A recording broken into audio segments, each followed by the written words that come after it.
किसी ने बहुत खूब कहा है, अगर आप किसी के दर्द को समझ सकते हो, महसूस कर सकते हो, तो ईश्वर ने आपको एक इंसान बना के कोई गलती नहीं की। नमस्कार दोस्तों, मैं हूं आपका दोस्त एंड होस्ट धीरज कुमार। स्वागत करता हूं कि स्टडी के एक नए एपिसोड।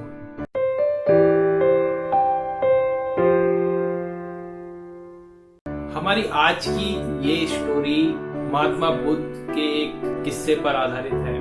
एक बार की बात है, महात्मा बुद्ध एक गांव से गुजर रहे थे और वहां पर एक पेड़ के नीचे विश्राम करने के लिए बैठे। थोड़ी ही देर में ये बात पूरे गांव में आग की तरह फैल गई कि एक सिद्ध महात्मा उनके गांव के समीप आए। सभी लोग उनसे मिलने के लिए वहां जुट गए, उनसे आशीर्वाद लेने के लिए वहां जुट गए। सुबह से शाम तक ये सब चलता रहा।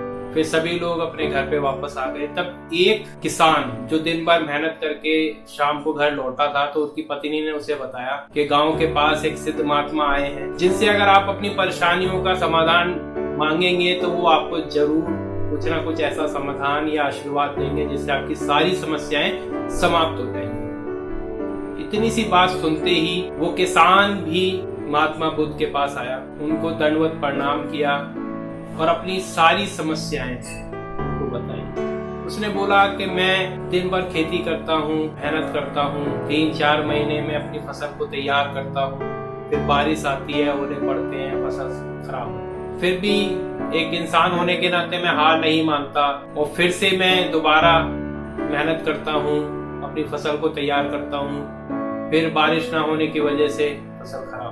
इतना ही नहीं, मेरे पारिवारिक जीवन में भी मेरी पत्नी है, मेरे बच्चे हैं जिनसे मैं बहुत प्रेम करता हूँ, लेकिन फिर भी कभी कभी उनको देख करके मुझे गुस्सा आता है। जब वो मेरी बात नहीं मानते, मेरी बात नहीं सुनते, तो मुझे ये एहसास होता है कि ये सब क्यों है मेरी जिंदगी में। अगर ये सब मेरी जिंदगी में नहीं होते तो कितना अच्छा होता। अपने आस पड़ोस रिश्तेदारों से भी कभी कभी कुछ ऐसी बातें हो जाती हैं जिसके बारे में सोच करके वो काफी परेशान हो जाता है।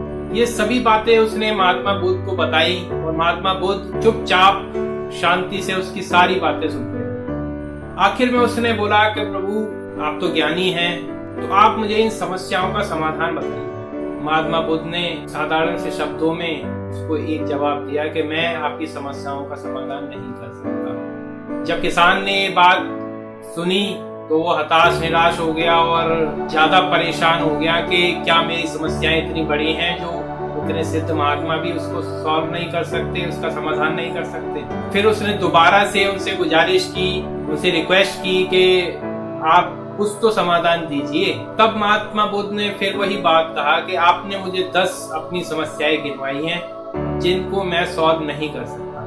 बस इतना सुनते ही किसान को गुस्सा आने लगा और वो महात्मा बुद्ध को ही कहने लगा कि जब आप मेरी समस्याओं का समाधान ही नहीं कर सकते तो आप संत किस बात के हैं, आप महात्मा किस बात के हैं, इतनी ख्याति आपने किस बात के लिए पाई है।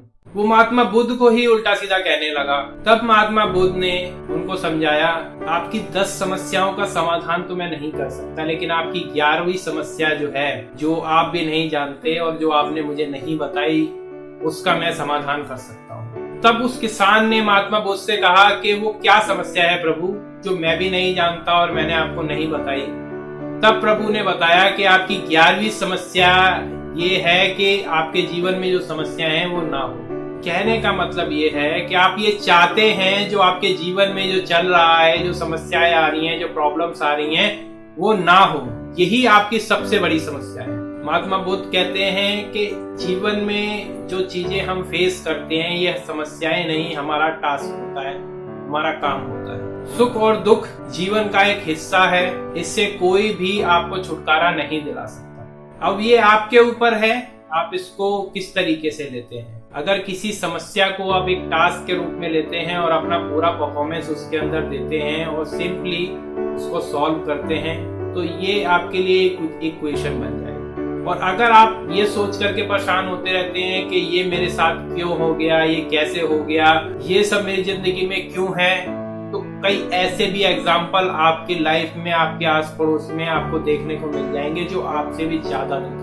अगर आप इस बात से परेशान हैं कि आपके पास एक घर नहीं है, दोस्तों एक बहुत पावरफुल थॉट और फैक्ट मैं आपको बताता हूँ कि अगर आपके पास एक छत है, चाहे वो कैसी भी हो, तो आप इस दुनिया में 75% लोगों से ज्यादा, मतलब इस दुनिया में रहने वाले 75% लोग ऐसे हैं जिनके पास एक छत भी नहीं। अगर आप 2 वक्त का 3 वक्त का भोजन शांतिपूर्ण तरीके से खा पा रहे हो, तो आप ये मान करके चलो इस देश में या इस पूरे वर्ल्ड के अंदर कई ऐसे परिवार हैं जिनको 1 वक्त का खाना भी नसीब नहीं। तो अगर आप सिर्फ अपनी समस्याओं को देखते हैं तो आपको अपनी समस्याएं बड़ी दिखाई देती हैं, लेकिन अगर दूसरे के नजरिए से देखोगे तो वो समस्या आपके लिए कुछ नहीं है, क्योंकि उसके जीवन में और भी बड़ी बड़ी समस्याएं हो सकती हैं। तो महात्मा बुद्ध ने उनको समझाया किसान को कि भाई समस्याएं ये ना हो ऐसा तो नहीं हो सकता, लेकिन अपनी सोच के नजरिए को आप बदल सकते हो। अपने नजरिए को आप परिवर्तित कर लो कि भाई ये मेरे टास्क हैं, ये एक समस्या नहीं है, मुझे इनको परफॉर्म करना है, इनको अच्छे से कंप्लीट करना है। देखिए जीवन हर कोई जी रहा है, अपनी प्रॉब्लम्स को हर कोई फेस कर, लेकिन जब किसी भी टास्क को आप प्रॉब्लम के रूप में देखते हो तो आप उसको परफॉर्म तो करते हो। ऑब्वियस सी बात है, आपका लाइफ है, आप उसको छोड़ के तो भाग नहीं सकते। विलिंगली या अनविलिंगली उसको फेस करना ही होगा, लेकिन उस टास्क से आउटपुट अच्छा गेट नहीं कर पाते जब हम उसको एक प्रॉब्लम के रूप में देखते हैं, क्योंकि जब हम उसे प्रॉब्लम समझते हैं तो हम अपना 100% उसको नहीं दे पाते, और जब हम 100% नहीं देते तो उससे एक बेटर आउटपुट नहीं निकल पाता। और अगर आप किसी भी चीज, किसी भी लाइफ के किसी भी मोड को, किसी भी फैक्ट को आप एक टास्क समझ करके परफॉर्म करोगे तो आप उसमें 100% देने की कोशिश करोगे।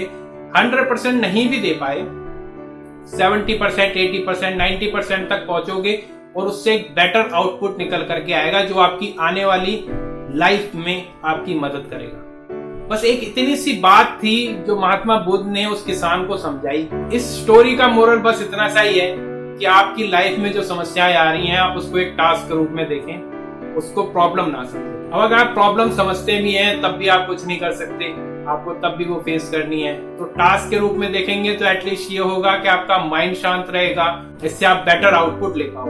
आज की इस वीडियो में बस इतना ही।